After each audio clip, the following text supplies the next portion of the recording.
তো বন্ধুরা, সকালবেলায় আমাদের সরস্বতী পুজো হয়েছে আর বিকেল বেলায় আমরা ছোট ছোট ছেলেদেরকে নিয়ে একটা ক্রিকেট টুর্নামেন্ট খেলছি। এই টুর্নামেন্টটি ছিল দুটি দলের মধ্যে। দুটি দলকে 3টি ম্যাচ খেলতে হবে। 3টি ম্যাচের মধ্যে যারা 2টি ম্যাচ জিতবে তারাই এই টুর্নামেন্টের চ্যাম্পিয়ন হিসেবে বিবেচিত হবে। এই টুর্নামেন্টে কিন্তু এই ভাইটি চমৎকার ব্যাটিং করেছে, তাই একে তোমাদেরকে একটু দেখালাম।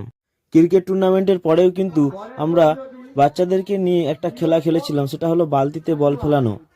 এখন চলছে বালতিতে বল ফেলানো প্রতিযোগিতা। তো একটা প্রতিযোগী সে এখন বালতিতে বল ফেলাচ্ছে। সন্ধ্যাবেলায় আমরা ছোট ছোট বাচ্চাদেরকে নিয়ে একটা অনুষ্ঠানের আয়োজন করেছি।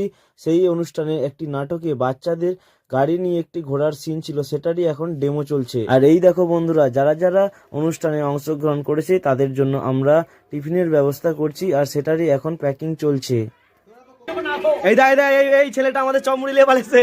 এই যে এই ছেলেটা, এই দেখো আমাদের চমড়ি লে পালেছে, ধরেছি।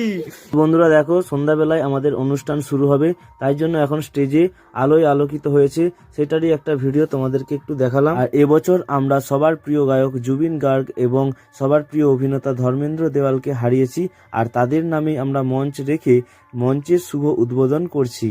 আর এদিকে কিন্তু আমাদের পাড়ার কিছু কাকা জেঠু খিচুড়ি ভোগ রান্না করছে। একটু পরেই অনুষ্ঠান শেষে আমরা সবাই একসঙ্গে খাওয়া দাওয়া শুরু করব। তো বন্ধুরা, ভিডিওটা এখান পর্যন্তই থাক। দেখা হচ্ছে পরবর্তী কোনো ভিডিওতে। শুভরাত্রি, সবাই ভালো থাকবেন।